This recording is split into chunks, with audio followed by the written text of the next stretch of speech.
Hello everyone. We'll kick off at the same spot where we were before. Now, I've cooled down again. I haven't actually been uploading for a bit, but that's given us some time to actually think about the game a little bit, to refresh a little bit. Before, I was actually rushing this area, being a little bit too reckless in this area, because this part is hard. Especially the fact that in the past five levels, we've, come accustomed to the game. We've established that, the controls are tight, our hand knows it, our brain knows it, everything is good. Until you introduce this stupid traction thing with the ice. Doing so has totally thrown the whole bloody game rules out the window and makes us relearn everything again.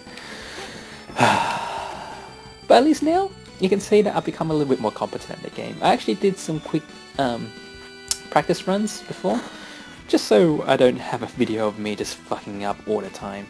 But I didn't actually see past this point. It's probably because I am getting sort of scared the way things are going at the moment. Knowing how hard the game ramps up in first Ninja Gaiden, I am going to actually be scared if it's going to be the same thing. I'm sort of anticipating it. And in my last run as well, you can see me dying left, right and center in this area. But not anymore. Hopefully you'll see me doing this pretty well. And it's good for me at least to actually do some competent runs. Make me feel a bit more secure and more comfortable when I play this game. Before I wasn't. But this guy here died here last time, and I'm going to show you a trick on how to glitch him out. He's gone. How did I do that? And he's back. This was a trick that you used in Ninja Gaiden 1 where there were platforms where, for some reason, they were bloody impossible to get past. Especially with the guys that throw those big sticks things, I don't know what they are. But the actual platforms are a lot smaller than the first Ninja Gaiden. And I'll keep on respawning. And I just gotta keep doing it again right now. I just got the perfect distance. I could just kill him right now, but I want to show my point right here. Glitch him out. I did it the first time. There we go. Oh, you know what? I'm just gonna kill him. I'm becoming a bit better at this game, so I don't think I need some cheats to actually beat it again.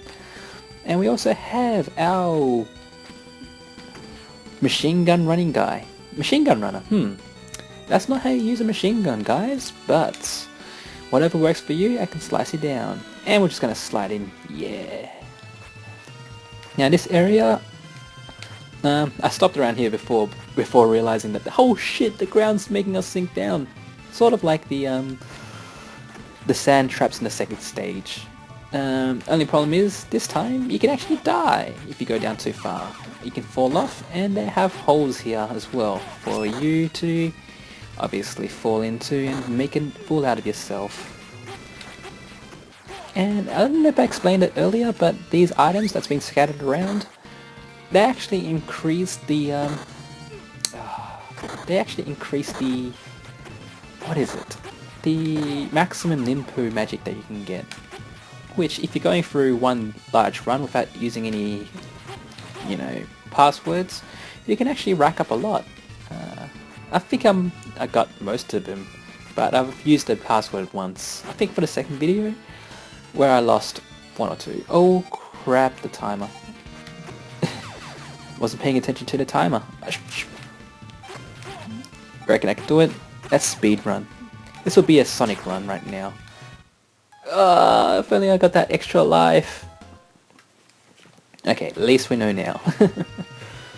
It shouldn't be too hard, hopefully. We also have our ninja rock things as well, which have made a comeback, as well as these slow-moving zombie guys with, I'm assuming, have guns. Have guns, yet they don't shoot them. I don't know. To be honest, I'm actually thinking that the first one, Ninja Gaiden, is a billion times harder than this. I've noticed that things aren't taking that much damage off. And usually I'll be scared shitless by getting hit left, right and center, but because I feel that I'm comfortable with getting hit nowadays in this game, it's not that much of a problem. I feel like being hit doesn't actually matter so much. Of course it does in the long run when you actually, you know, going through a whole set of levels with, you know, one health bar, but it just doesn't feel that, you know, tense compared to the first Ninja Gaiden. Now, one of the things I didn't explain before because of that timer is don't fall. Don't stand on those platforms for too long because you will fall through and you will die. Not only that, but this gives us ample time to actually spam the Ninpu magic we have because we will need to. They give us a lot of icons here as well. That let us actually progress a little bit easier. And that was a little bit risky for my behalf. I was actually hearts racing, man. Hearts racing. And that's a nice little use of Ninpu right there. That's a very competent run, dare say myself. And of course we have our boss, which...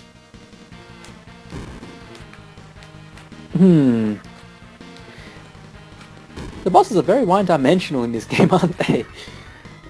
You know, I'm trying to like think of, oh, he's going to be doing these crazy attacks here and there, but really I think I've pretty much sussed out what he's doing. As long as we take off more damage than he is, we have a good position. We're in a good position. I think I already am in a good position. As long as I don't get hit by those things. How many times do I slash him? About 3 times every single time. He does his usual pattern. So, pretty much I'm in equilibrium now. As long as we don't get hit 3 times right here. Ah! And here's something I knew. If you're actually holding up and jump, he actually jumps for joy. He's got his arms up. Woo! Spring break! Anyhow, I'm just having a bit of fun there. I'm moving backwards. This is like another game I played. But anyhow, it looks like we have a static picture, yet they try to make us assume that this thing is moving in the air. Use your imagination, guys. This is the days when you sort of have to flex your brain a little bit. Not just in gameplay, but in imagination. You know? There's no better graphics than your own imagination. I could say that's actually kind of true to an extent. But, machine running guys. We also have the best Ninpu here, and I bet you I won't be able to use it properly.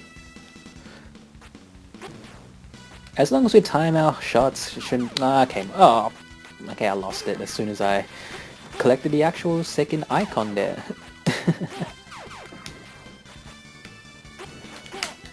But yeah, if you actually noticed, my gameplay is a lot better now from the last runs.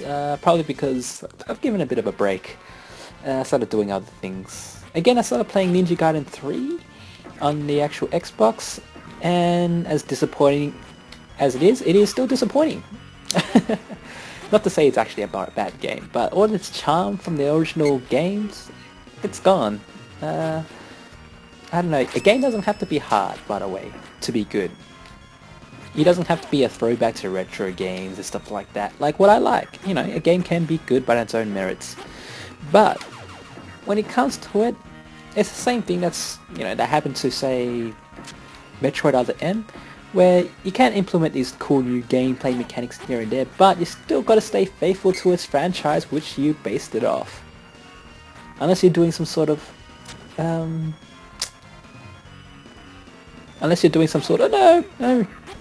I was thinking about the commentary, and I knew that guy was going to come. I knew something was going to come like that. I know it's just a sixth sense I've had. But, yeah, you need to draw onto your franchise if you want to do well. Otherwise, make a spin-off. Which I guess Metroid Other M was, but it was just too much of a departure of what he actually was, and I am going to die, I realized. Now, when it comes to me playing blind runs, yes, this is a blind run. However, I have been told about this jump in particular. It's a hard one. And I did it very easy right there. Now, one of the things is that it makes you think like you gotta go under it, which sounds pretty alright, but I was actually going for that one life. I was thinking too many things at the same time. Alright, just checking the time here. We're still good. We're still good. I reckon I can get to the next area. At least I know I have a bit of a buffer as well, that there is an extra life there. If I can get it. Yeah, if I don't keep screwing that jump up.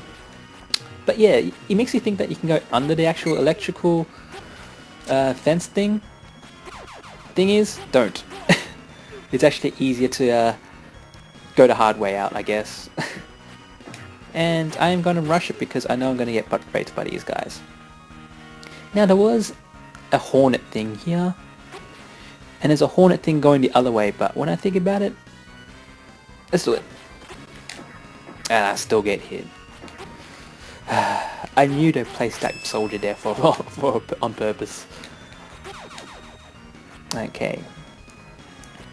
Just crawl under, hit that guy, and collect our ninpoo, which we will need, because it will be handy for this area. Nice.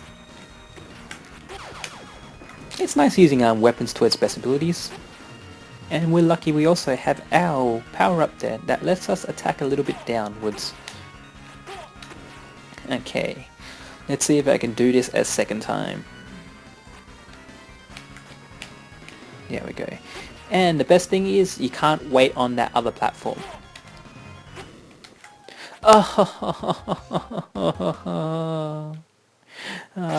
Don't tell me, don't tell me.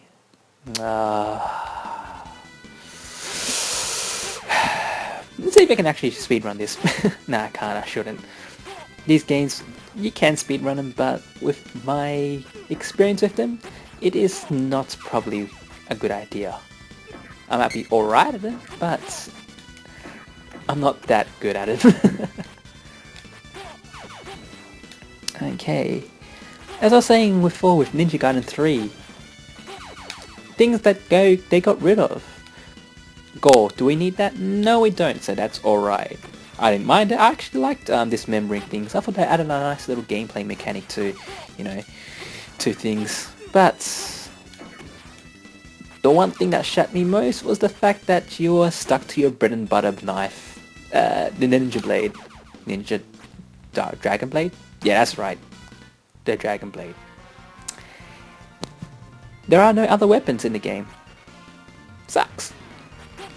You know, again, we always use the bread and butter sword, but it was nice having a nice little change to your palette of attacks and stuff like that. Especially when you get to, say, different levels here and there, or difficulty levels where particular weapons were better against other things. You know, that added a nice little layer of, you know, depth.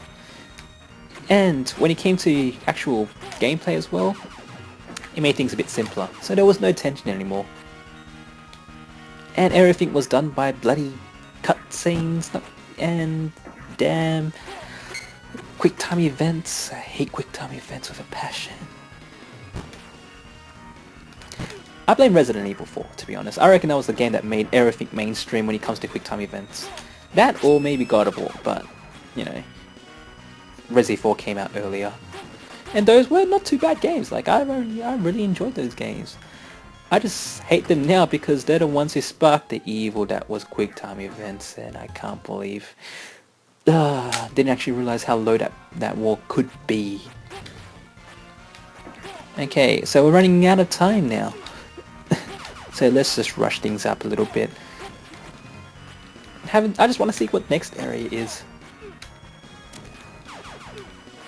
And that was me stuffing up because I was fucking up with the buttons right there. And my hit commands. Yeah.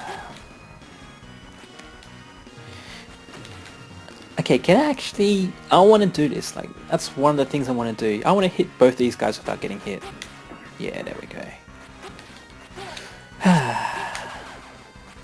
Simple goals. Nothing but gratification. Okay. And we'll use another one because they've given us a fair bit of magic in this area. And I realised that I changed my Ninpu right there. I can't believe that didn't hit. Alright. One of the things you gotta worry about this jump as well is to make sure you jump on that second ledge as quick as possible.